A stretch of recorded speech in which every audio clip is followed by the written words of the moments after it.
ओम श्री गुरुवे नमः। पितृपक्ष इस समय चल रहा है। हम परम पूज्य गुरुदेव के प्रखर विचारों को जाने पितृपक्ष के संबंध में। पितृपक्ष का हिंदू धर्म और हिंदू संस्कृति में बड़ा महत्व है। जो पितरों के नाम पर श्राद्ध और पिंडदान नहीं करता वह सनातन धर्म में हिंदू माना ही नहीं जा सकता। हिंदू शास्त्रों के अनुसार मृत्यु होने पर मनुष्य की जीवात्मा चंद्रलोक की तरफ जाती है और ऊंचा उठ करके वो पितृलोक में पहुंचती है। इन मृतात्माओं को अपने नियत स्थान पर पहुंचाने की शक्ति प्रदान करने के लिए पिंडदान और श्राद्ध कर्म करने का विधान बताया गया है। श्राद्ध पितरों के नाम पर ब्राह्मण भोज इत्यादि कराया जाता है और इसके पुण्य फल से पितरों को संतुष्टि मिलती है, ये माना जाता है। धर्मशास्त्र में ये भी कहा गया है कि जो मनुष्य श्राद्ध कर्म करता है तो उसको पितरों का आशीर्वाद प्राप्त होता है। आयु, पुत्र इत्यादि, यश, बल, धन, वैभव, सुख, सौभाग्य इत्यादि की प्राप्ति उसे होती है। इसीलिए धर्मप्राण हिंदू आश्विन मास के कृष्ण पक्ष पर प्रतिदिन नियम पूर्वक स्नान करके पितरों का श्राद्ध तर्पण किया करते हैं। जो दिन उनके पिता की मृत्यु का होता है उस दिन अपनी शक्ति के अनुसार वे दान पुण्य इत्यादि करते हैं, ब्राह्मण भोजन कराते हैं, अन्य लोगों को भोजन कराते हैं। एक समय इस देश में श्राद्ध कर्म का इतना प्रचार था कि उसके ध्यान में लोग अपने आप की सिद्धि भूल जाते थे। उन्हें बाल बनवाने का समय नहीं मिलता था, ध्यान नहीं आता था, तेल नहीं लगाते थे, पान नहीं खाते थे। पूरा का पूरा अपना चिंतन, पूरा का पूरा समय वो श्राद्ध कर्म में लगा देते थे और उसी बात को चिन्ह पूजा के रूप में इस समय भी माना जाता है कि श्राद्ध करने वाले लोग इन कार्यों से अलग रहें। ये धर्मानुकूल माना जाता है। वैसे जिन लोगों के पिता स्वर्गवासी हो गए वे अमावस्या तक, और जिनकी माता स्वर्गवासी हो गई वे मातृनवमी तक बाल नहीं बनवाते, तेल नहीं लगाते।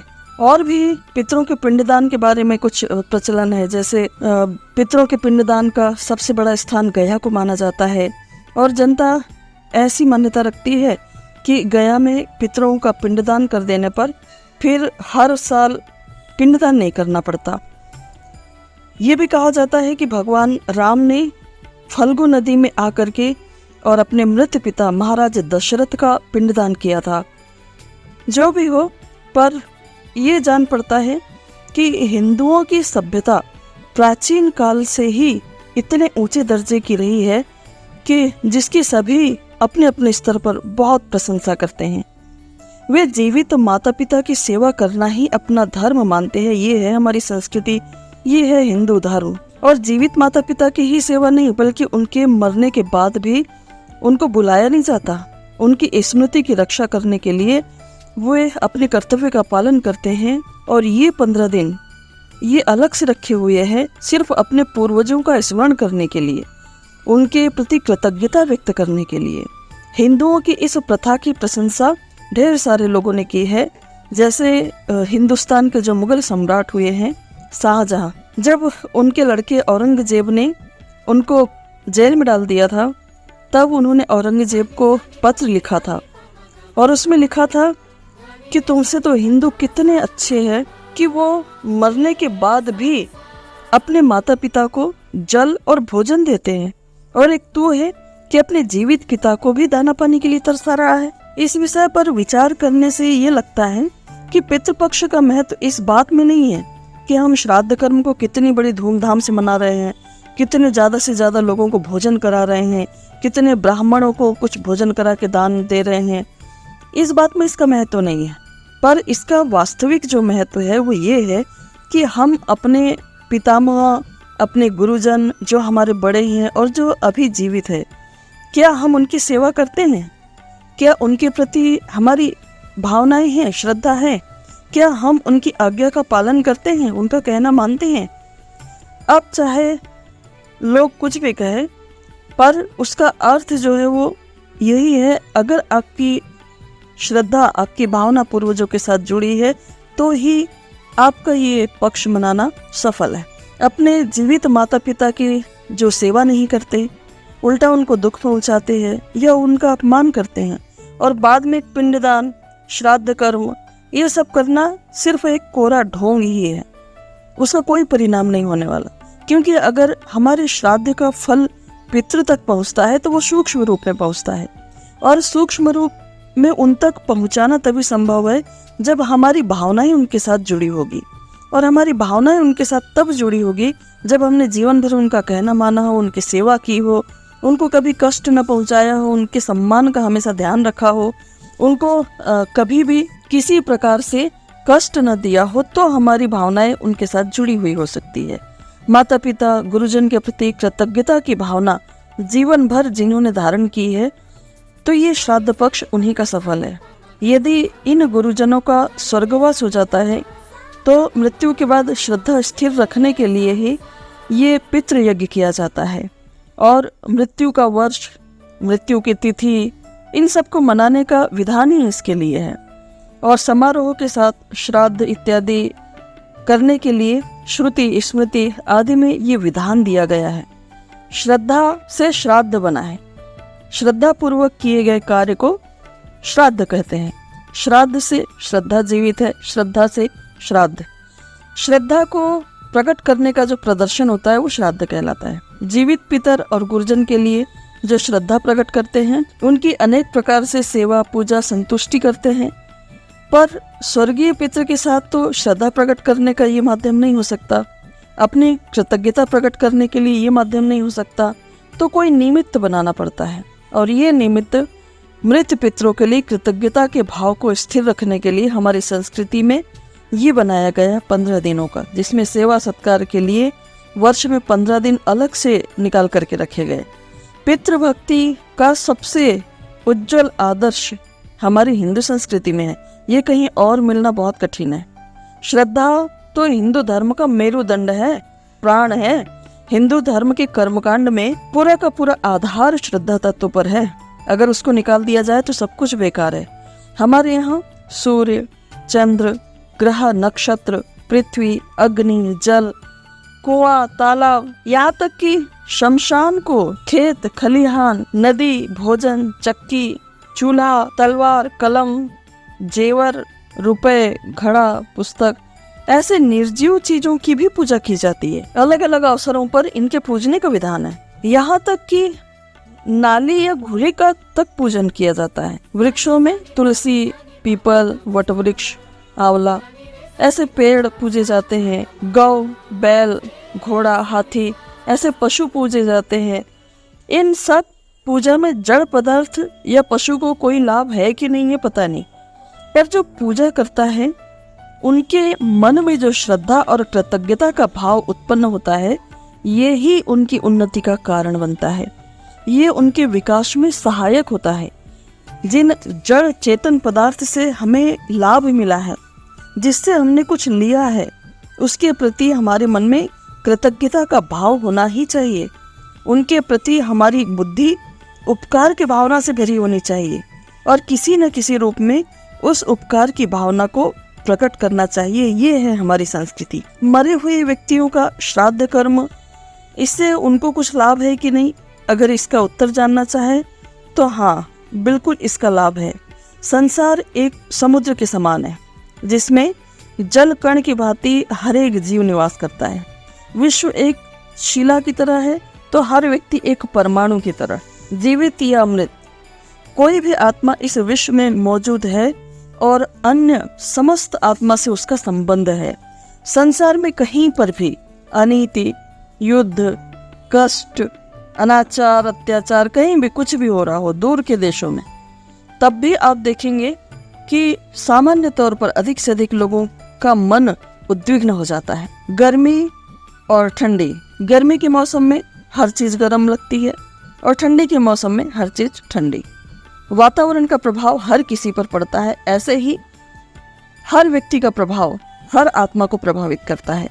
छोटा सा यज्ञ करने पर उसकी दिव्य खुशबू और उसकी भावनाएं पूरे संसार के प्राणियों का कल्याण करती है।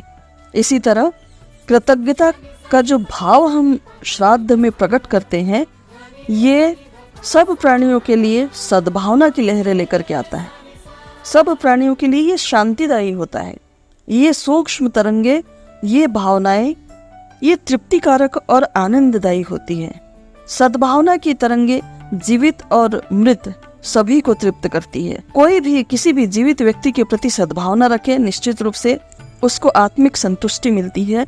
ठीक यही है, सभी आत्माओं के लिए श्रद्धा प्रकट करें तो उनको संतुष्टि मिलती है। और हम जो श्राद्ध कर्म करते हैं उसमें पूरे संसार का लाभ तो है, पर अधिकांश लाभ उस आत्मा का है जिसके निमित्त आप श्राद्ध कर रहे हो।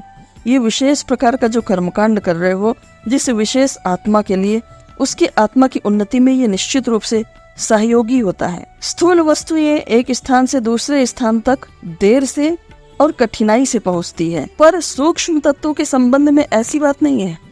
उनका आवागमन बहुत सरल होता है। आप जानते हैं, हवा, गर्मी, प्रकाश, शब्द, ये सब बहुत दूर तक तुरंत पहुंच जाते हैं, इनको देर नहीं लगती है।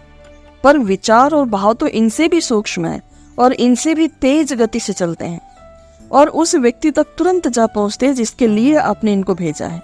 तर्पण का कर्मकांड प्रत्यक्ष रूप से बुद्धिवादी व्यक्तियों को चाहे जो लगता हो, पर इसकी महत्ता और उसके पीछे काम कर रही भावना निश्चित रूप से मायने रखती है। भावना ही मनुष्य को असुर, पिशाच, राक्षस, शैतान या महापुरुष, ऋषि, देवता, महात्मा बना सकती है। इसी के द्वारा मनुष्य सुखी, स्वस्थ, पराक्रमी, यशस्वी और महान बनते हैं। और यही भावनाएं निम्नगामी हो जाए तो व्यक्ति को दुखी, रोगी, दीनहीन, दयनीय, तुच्छ परिस्थिति में पहुंचा देती है।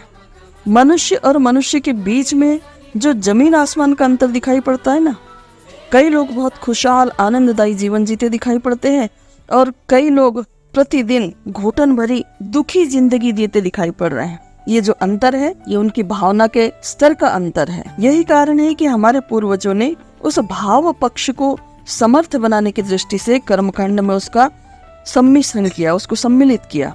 अपने धार्मिक कर्मकांड का माध्यम, महान शक्ति, इसका आधार भावना ही है। अगर भाव पक्ष को धार्मिक कर्मकांड से निकाल दिया जाए तो फिर वो सारे के सारे कर्मकांड नीरस, निष्प्रयोजन और बेकार हो जाएंगे। फिर यज्ञ करने का मतलब ही कुछ नहीं बचता है।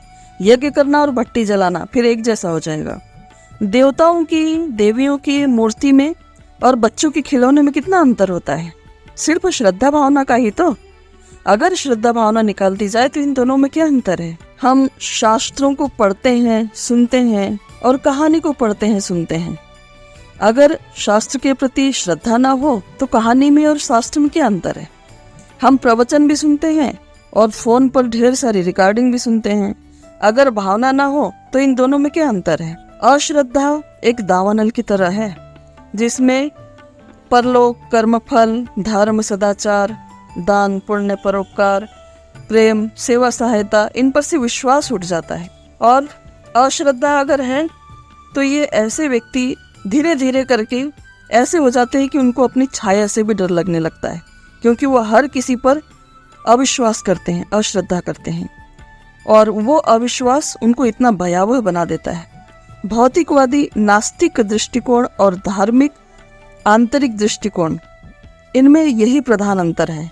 भौतिकवादी नीरस, शुष्क, कठोर ऐसा व्यक्ति हो जाता है। व्यक्ति स्थूल व्यापार बुद्धि से सोचता है, वही करता कहता है। पिता मर गया, अब उससे हमारा क्या रिश्ता, ये उनकी सोच है, ये उनका मानना है। अपनी जो कुछ उसके कर्म है, अब उसके अनुसार आगे की उसकी गति होगी। पर इसके ठीक विपरीत जो धार्मिक दृष्टिकोण वाला व्यक्ति है, वो कहता है कि स्वर्गीय पिता के अपरिमित उपकारों का हम कैसे बदला चुकाएं। हम उन्हें स्मरण करें और उनकी कृतज्ञता के आगे नतमस्तक हो जाएं। ये है धार्मिक व्यक्ति का भाव पक्ष। उस उपकारमयी, स्नेहमयी, देवमय स्वर्गीय मूर्ति के निस्वार्थ प्रेम और त्याग का ख्याल करके उसका हृदय भर जाता है। उसका हृदय पुकारता है, स्वर्गीय पितृदेव, तुम सशरीर यहाँ नहीं हो, पर कहीं न कहीं इस लोक में आपकी आत्मा मौजूद है। आपके ऋण भार से दबा हुआ मैं, आपके बालक, आपके चरणों में श्रद्धा की अंजलि चढ़ाता हूँ। इस भावना से प्रेरित होकर वो जल की अंजलि भरकर भी तर्पण करता है तो पितर तृप्त हो जाते हैं। तर्पण का वो जल पितर के पास तो पहुंचा नहीं, यहीं धरती पर तो गिर गया। लोगों का मानना है और ये सही है, यज्ञ में आहुति दी गई तो हवन सामग्री तो यहीं जलकर खाक हो गई, ये भी सही है। धार्मिक कर्मकांड स्वयं अपने आप में कोई बहुत बड़ा महत्व नहीं रखते। महत्वपूर्ण तो वे भावनाएं हैं जो उन अनुष्ठानों के पीछे काम करती है। इन्हीं के फलस्वरूप हिंदू अपने पितृ के प्रति श्रद्धा कृतज्ञता प्रकट करने के लिए, उनके प्रति अपनी भावनाओं को समर्पित करने के लिए वर्ष में 15 दिन का समय देता है। श्राद्ध केवल रूढ़ी मात्र से पूरा नहीं हो जाता, पर पितरों के द्वारा जो हमारे लिए उपकार किया गया है उनका स्मरण करने से, उनके प्रति श्रद्धा और भावना की वृद्धि करने से इसका लाभ मिलता है। अपने जीवित पितरों को न भूलें और अपने मृत पितरों के प्रति श्रद्धा और सत्कार प्रकट करें, सम्मान प्रकट करें। श्राद्ध में ब्राह्मणों को अन्न, वस्त्र, पात्र ये सब दान दिया जाता है। इसमें ध्यान देने योग्य बात यह है कि जिस व्यक्ति विशेष को आप दान दे रहे हो वो शीघ्र ही उसके काम में आने वाली होनी चाहिए, उसकी आवश्यकता की पूर्ति करने वाली होनी चाहिए। ऐसे में आप रुपए खर्च कर दान कर रहे हो और वस्तुएं उसके काम नहीं आ रही तो वो बेकार है। आवश्यकता को देखकर ही दान की महत्ता और उसका लाभ है। भोजन कराते समय निर्धन विद्यार्थी को फीस आदि देने के लिए ये सब ध्यान रखना चाहिए। जिसे आवश्यकता है उसे भोजन कराएं। जिनकी फीस जो भरने लायक नहीं है विद्यार्थी, उनकी आप फीस भर के भी पितरों के निमित्त दान कर सकते हो। पितरों के लिए दिया गया कोई भी दान जो जरूरतमंद को दिया गया है वो उनके उत्थान का कारण बनेगा और आपके लिए आशीर्वाद और शुभकामनाओं का कारण बनेगा। उनकी अंतरात्मा आपके पितृ के प्रति शांति प्रदायक सही प्रेरणा लेकर के, सद प्रेरणा लेकर के आएगी। और इसी प्रकार के श्रेष्ठ कार्य, सत्कार्य, ये दान के अन्य उपाय भी सोचे जा सकते हैं, किए जा सकते हैं। तर्पण तो श्राद्ध में किया ही जाता है, इसके साथ साथ पितरों की शांति के लिए पितृ सूक्त के मंत्र से हवन भी किया जाता है, क्योंकि हिंदू धर्म में कोई भी शुभ कार्य हवन के बिना पूर्ण नहीं माना जाता। पितरों को सच्ची श्रद्धा दी जाएगी, उन्हें तृप्त रखा जाएगा तो वे निश्चय ही शक्ति, प्रकाश, मार्गदर्शन, प्रेरणा और सहयोग प्रदान करेंगे, भावनात्मक अनुदान देते रहेंगे। मेरा मुझ में कुछ नहीं, जो कुछ है सो तोर, तेरा तुझको सौंपते क्या लागत है मोर। कृतज्ञता की स्मृति में प्रत्यक्ष पितृ ऋण है, क्योंकि शरीर को उन्हीं ने ही पाला पोसा है, बड़ा किया है, योग्य बनाया है, आश्रय दिया है। उन्हीं की प्रत्यक्ष सेवा से हम इस योग्य बन सके हैं जिसमें हम आज हैं।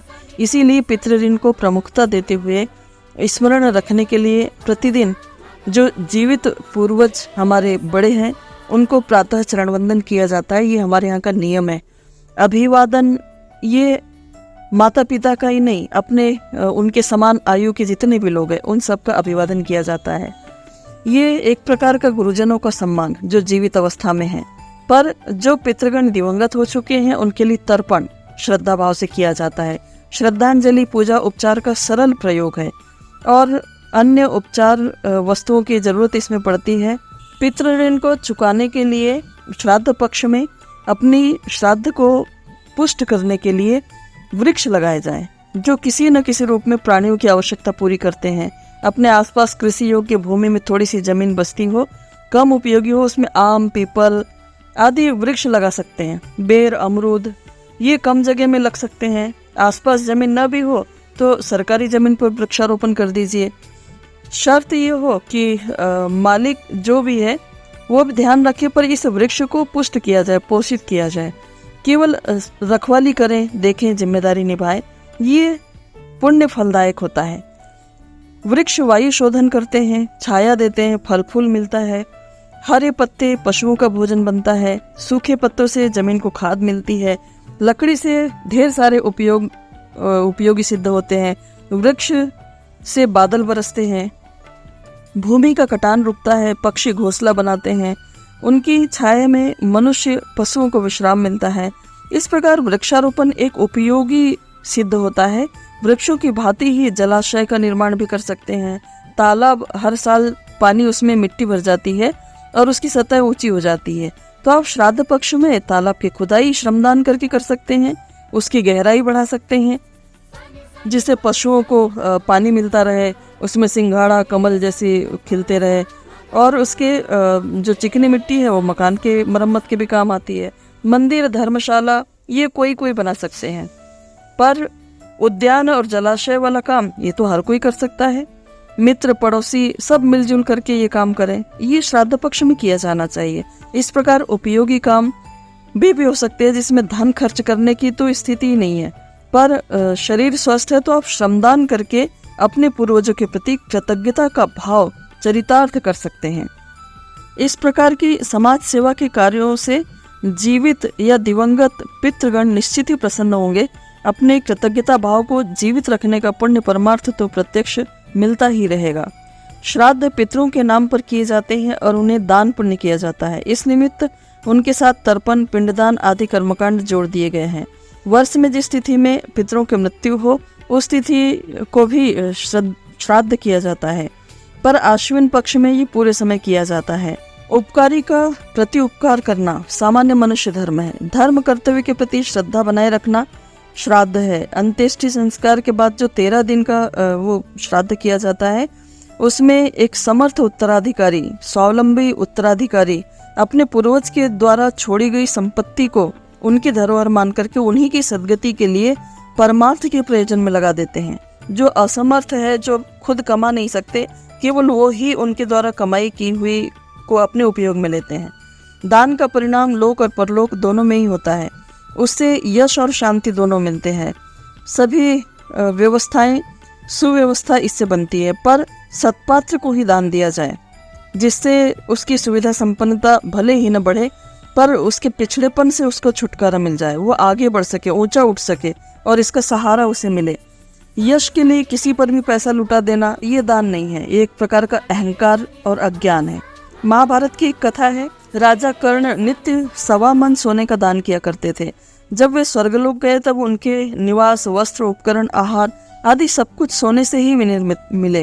ये देख करके वो आश्चर्यचकित रह गए। उन्होंने कहा, दुखी हुए कि केवल सोने के इन साधनों से मेरा क्या काम चलेगा। तो देवदूतों ने कहा कि जो आपने दिया है वही तो आपको मिलेगा। तो कर्ण को अपनी भूल पता चली और उसके बाद उनने धरती पर 1 महीने के लिए लौटने की इच्छा प्रकट की। धर्मराज ने ये अनुरोध स्वीकार कर लिया और वापस आते ही उन्होंने ज्ञान दान और अन्नदान इसके लिए अधिकारी पात्र तलाश किए और अपने कृत्य का सदुपयोग किया।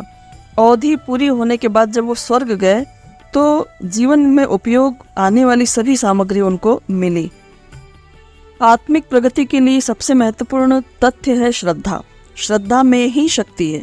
वो पत्थर को देवता बना देती है और मनुष्य को भगवान बना देती है, इतना ऊंचा उठा देती है। श्रद्धा मात्र चिंतन या कल्पना का नाम नहीं है, उसका प्रत्यक्ष प्रमाण भी होना चाहिए। ये उदारता, सेवा, सहायता, करुणा इन रूपों में सामने आती है। इन्हें चिंतन तक सीमित नहीं रखना है, कार्य रूप में, परमार्थ परक कार्य में इनको परिणत करना है। यही है सच्ची श्रद्धा। उपकारी के प्रति कृतज्ञता का भाव रखना, इसके लिए धन दान आवश्यक नहीं है। समय, धन, श्रमदान, भावदान ये भी असमर्थता की स्थिति में ये प्रयोजन पूरा कर सकती है। इन्हीं सब बातों पर विचार करते हुए भारतीय धर्म परंपरा में श्राद्ध कर्म की महत्ता बताई गई है। सत्पात्र न मिलने या अपनी आर्थिक स्थिति अच्छी न होने की स्थिति में इसे जलांजलि देकर तर्पण के रूप में भी संपन्न किया जा सकता है। ये सोचना उचित नहीं है कि जो मर गए उन तक हमारी दी हुई वस्तु कैसे पहुंचेगी। पहुंची तो केवल श्रद्धा है। उसे चरितार्थ करने के लिए किया गया दान और सत्प्रवृत्ति संवर्धन यही काम आती है और अपने जीवन को परमार्थ प्रयोजन में लगाए। इसी से आपका जीवन सफल बनेगा, आपके पूर्वज तृप्त होंगे, संतुष्ट होंगे और असीम अनुदानों की आशीर्वाद की आपके ऊपर वर्षा करेंगे। आज के बाद समाप्त। ओम शांति। हमारे YouTube चैनल SSR विचार क्रांति को सब्सक्राइब एंड शेयर करें और बेल नोटिफिकेशन ऑन करें।